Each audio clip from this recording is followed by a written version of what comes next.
Hello and I welcome you all to world affairs. मैं हूं प्रशांत Dhawan. Now recently मैंने ये वीडियो करी थी अपलोड कि टर्की अब ऑफिशियली आ चुका है FATF की ग्रे लिस्ट में। नाउ इसके बाद हम ये देख रहे हैं कि टर्की ने अब ऑफिशियली प्रोटेस्ट करना स्टार्ट कर दिया है बहुत ही बड़े स्केल पर अगेंस्ट FATF डिसीजन। नाउ ये टर्की अकेला नहीं कर रहा। टर्की यहाँ पर पहली बार पाकिस्तान के साथ, पाकिस्तान की गवर्नमेंट के साथ प्रोटेस्ट कर रहा है और ओपनली अब ये लोग ये कह रहे हैं कि FATF बहुत ज़रा बायस्ड है, गलत तरीके से टर्की और पाकिस्तान को FATF कर रहा है पनिश। ना पहली बात तो यहाँ पे आप देखोगे आर्टिकल है, Turkey denounces undeserved grey listing by finance watchdog. Denounce करने का मतलब होता है कि किसी को दोषी ठहराना, कि कोई गलती हुई है उसके लिए किसी को दोषी ठहराना।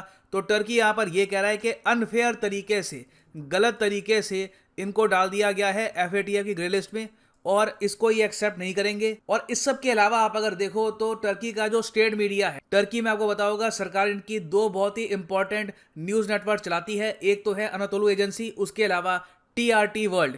TRT वर्ल्ड स्टेट ओन्ड है बाय द टर्किश गवर्नमेंट। इन लोगों ने भी अब ऐसे आर्टिकल्स पब्लिश करने कर दिए हैं स्टार्ट कि क्या अब FATF एक हथियार बन गया है वेस्टर्न कंट्रीज का। वेस्टर्न कंट्रीज हालांकि जब हिस्टोरिकली अगर हम बात करें तो ये होती है US, UK, फ्रांस, जर्मनी, मगर इस सिनेरियो में ये लोग वेस्टर्न कंट्रीज में ना इंडिया को भी डाल देते हैं कि वेस्ट और उसके फ्रेंडली कंट्रीज, इंडिया, US यहाँ पे डाल दिया। और दूसरी तरफ यहाँ पे दो झंडे आपको दिख रहे होंगे टर्की और पाकिस्तान के, कि क्या यहाँ पर एक हथियार की तरह FATF को यूज किया जा रहा है अगेंस्ट पाकिस्तान एंड टर्की। तो डिस्कस करते हैं यहाँ पर कि टर्की यहाँ पर यह सब क्यों कह रहा है, इसका इम्पैक्ट लॉन्ग टर्म में क्या होगा और कैसे पाकिस्तान ने भी रिसेंटली FATF के इशू में ये कह दिया कि ब्रिटेन को, जी हाँ, ब्रिटेन को भी आप FATF की ग्रे लिस्ट में डालो। मगर आगे बढ़ने से पहले आपसे पूछूंगा क्वेश्चन कि रिसेंटली दो देश हैं इनको FATF की ग्रे लिस्ट से बाहर भी निकाला गया था। यहाँ पर तरक्की हुई है, ये दो देश अब FATF की ग्रे लिस्ट में नहीं रहे। आपको बताना है कि ये दो देश कौन से हैं। Option A Botswana Mauritius, option B Nigeria Cambodia, option C Niger Chad, या फिर option D Ukraine and Belarus. Comment section में करो आंसर, सही आंसर मैं आपको दूंगा वीडियो के अंत में। नाउ सबसे पहला स्टेप जो यहाँ पर टर्की और पाकिस्तान ने चला है वो ये है कि FATF की जो क्रेडिबिलिटी है, जो उसकी विश्वसनीयता है, उस पर अटैक करना स्टार्ट कर दो। ये शुरू हो चुका है even by the government of Pakistan. अब आप अगर इस आर्टिकल में स्क्रॉल करोगे तो यहाँ पे इन्होंने प्रेजेंट कर रखी है कोट बाय राउफ हसन। अब राउफ हसन कौन है? ये एक्चुअली एडवाइजर हैं टू इमरान खान। और राउफ हसन यहाँ पे आप देख पाओगे ये लिखा है special assistant to the prime minister Imran Khan. ये यहाँ पर कह रहे हैं कि जो भी क्रेडिबिलिटी, जो भी विश्वसनीयता FATF के पास बची थी, अब ये भी जा चुकी है इनके हिसाब से। टर्की को FATF में डालकर FATF के पास जो ये टैग था कि ये फेयर है, पार्शल नहीं है, ये टैग गवा दिया है। और उसके अलावा यहाँ पर ये ऐड करते हैं कि जो वेस्टर्न इंपीरियलिस्ट एजेंडा है, मतलब कि गरीब देशों को दबा के रखना, उसका आज के समय औजार बन गया FATF। और अब टाइम आ चुका है कि हम लोग ये पैंडरिंग बंद करें।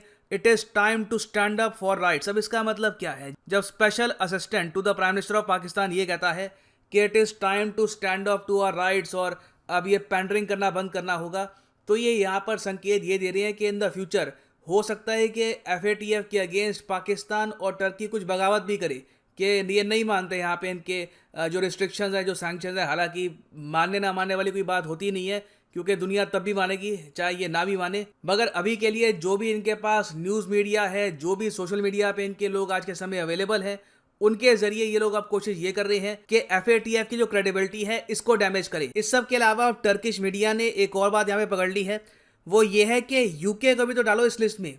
UK आपको पता होगा अब हाल ही में पेंडोराज जो लिस्ट है ये सामने आई थी कि बहुत ही बड़े स्केल पर मनी लॉन्ड्रिंग होती है, उसमें UK का भी नाम आया था। तो ये लोग यहाँ पर कह रहे हैं कि अगर पाकिस्तान टर्की को आप डाल सकते हो मनी लॉन्ड्रिंग के केस में, टेरर फाइनेंसिंग के केस में, तो एटलीस्ट मनी लॉन्ड्रिंग इशू को लेकर UK को भी डालो। देखो UK के केस में आ जाता है इशू कि UK की जो आप कह लीजिए ओवरसीज टेरिटरीज हैं, UK ऐसा तो नहीं है कि सिर्फ यहीं पे आपको मिलेगा, बर्म्यूडा भी UK का पार्ट है। उसके अलावा वेरियस और इनके छोटे छोटे टापू हैं all over the world, they belong to United Kingdom. अब वहाँ पे क्या होता है कि UK देखता है उनका डिफेंस और फॉरेन रिलेशंस फाइनेंस में जो यूके की सरकार है वो इंटरफेरेंस नहीं करती, तो इसलिए उन लोगों ने वहां पे बना दिए काफी सारे कानून जिससे आप टैक्स को अवॉइड करके काले धन को सफेद में कर सकते हो कन्वर्ट। तो इसलिए FATF भी सीधा यहाँ पर जो जिम्मेदारी है ये यूके की सरकार पे डाल नहीं सकता। इवन दो मैं कहूंगा ये एक जेन्युइन इशू है जिसको रिजॉल्व करना चाहिए कि जो ये छोटे छोटे टापू हैं इनके लॉज बहुत ही ज्यादा लूज होते हैं और इनके जरिए बहुत ही बड़े स्केल पर मनी लॉन्ड्रिंग की जाती है। ना इस सब के अलावा टर्किश मीडिया यहाँ पर एक और बात ये भी ऐड करता है कि रिसेंटली इंडिया के जो विदेश मंत्री हैं इन्होंने एक स्पीच के दौरान ये कह दिया था कि मोदी गवर्नमेंट ने इंश्योर किया है कि पाकिस्तान FATF की ग्रे लिस्ट में रहे। तो इससे पता लगता है कि FATF की जो पॉलिटिसाइजेशन है ये हो चुकी है। जबकि देखो आप अगर पूरा स्पीच पढ़ोगे उसमें इन्होंने यहाँ पर यह कहा था कि इंडिया ने इशू रेज किया है टेरर फाइनेंसिंग का, जिसकी वजह से टेरर फाइनेंसिंग के अगेंस्ट एक्शन लिया गया है और बाय डिफॉल्ट पाकिस्तान का नाम आ गया। ऐसा नहीं है कि पाकिस्तान यहाँ पर कोई गलत काम नहीं कर रहा और जबरदस्ती यहाँ पे डाला गया उनको। पाकिस्तान में जेन्युइन इश्यूज हैं, इसी वजह से ग्राउंड यहाँ पर बना है और ऑब्वियस ही बात है इंडिया पाकिस्तान का इशू रेस करेगा क्योंकि हम विक्टिम है पाकिस्तान के आतंकवाद के। ओवर द इयर्स पाकिस्तान में होती है टेररिस्ट की फाइनेंसिंग।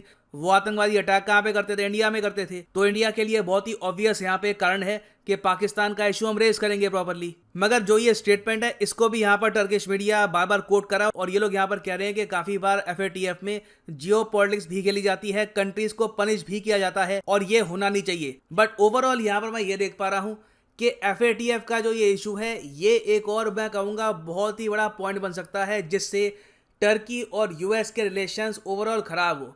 हम ये आज के समय देख रहे हैं कि टर्की धीरे धीरे एक शिफ्ट कर रहा है फ्रॉम वेस्ट टू ईस्ट। इनके जो रिलेशंस हैं फ्रांस के साथ, यूरोप के साथ, US के साथ, ये लगातार खराब हो रही हैं और टर्की लगातार और ज़्यादा यहाँ पर रशिया, चाइना, पाकिस्तान इन कंट्रीज के साथ और ज़्यादा अलाइंड हो रहा है ना। मैं यहाँ पर ये नहीं कह रहा कि टर्की इमीडिएटली नेटो तोड़कर यहाँ पर कोई डिफेंस पैक्ट साइन कर लेगा चाइना या फिर पाकिस्तान के साथ, मगर आप देखोगे कि in the coming few months अगर टर्की बहुत ही जल्द FATF की ग्रे लिस्ट से बाहर नहीं निकला तो ये FATF पर बहुत आरोप लगाएंगे और इससे जो बाकी बहुत सारी कंट्रीज हैं जो FATF की ग्रे लिस्ट में हैं वो भी कह सकती हैं कि हाँ ठीक है हम भी मानते हैं कि ये FATF काफ़ी हद तक पार्शल है। और इससे ओवरऑल सबसे बड़ा लॉस ये होगा कि दुनिया भर में जो एंटी मनी लॉन्ड्रिंग एक्टिविटी चल रही है, जो मनी लॉन्ड्रिंग को रोकने की कोशिश की जा रही है बाय FATF, उस पूरे प्रोसेस में काफ़ी प्रॉब्लम आ सकती है ना। वापस आते हैं अपने क्वेश्चन पे कि रिसेंटली वो कौन से 2 देश थे जो FATF की ग्रे लिस्ट से बाहर निकले हैं। तो सही उत्तर यहाँ पे है option A, बोस्वाना and Mauritius is a right answer. यहाँ पे आप देख पाओगे FATF removes Mauritius and बोस्वाना from grey list. काफ़ी लंबे समय के बाद ये दोनों देश अब FATF की ग्रे लिस्ट से निकल चुके हैं। और फाइनली यहाँ पर मैं ये भी ऐड कर दूं कि अगर आप UPSC एग्जाम के लिए तैयारी कर रहे हैं तो अभी चल रहा है अनअकैडमी का स्पेशल ऑफर। कमेंट सेक्शन में जाओ, लिंक पे करो यहाँ पर क्लिक और यहाँ पे आप परचेज कर पाएंगे ये unique combo offer bye Unacademy, जिसके अंदर आप UPSC प्रीलिम्स, मेंस और ऑप्शनल की तैयारी कर सकते हैं। यूनिक ऑफर के अंदर अगर आप 31 अक्टूबर से पहले परचेज करते हैं ये पैकेज तो आपको मिलेगी फ्री टेस्ट सीरीज, उसके अलावा physical books by Unacademy delivered straight to your address. तो जो यहाँ पे प्राइसेस लिखे हैं, do not ever pay these prices. Use करो यहाँ पे promo code PD10 and save your hard earned money. So इसी नोट के साथ ये है वीडियो का अंत। Thank you for listening and as always God bless you all.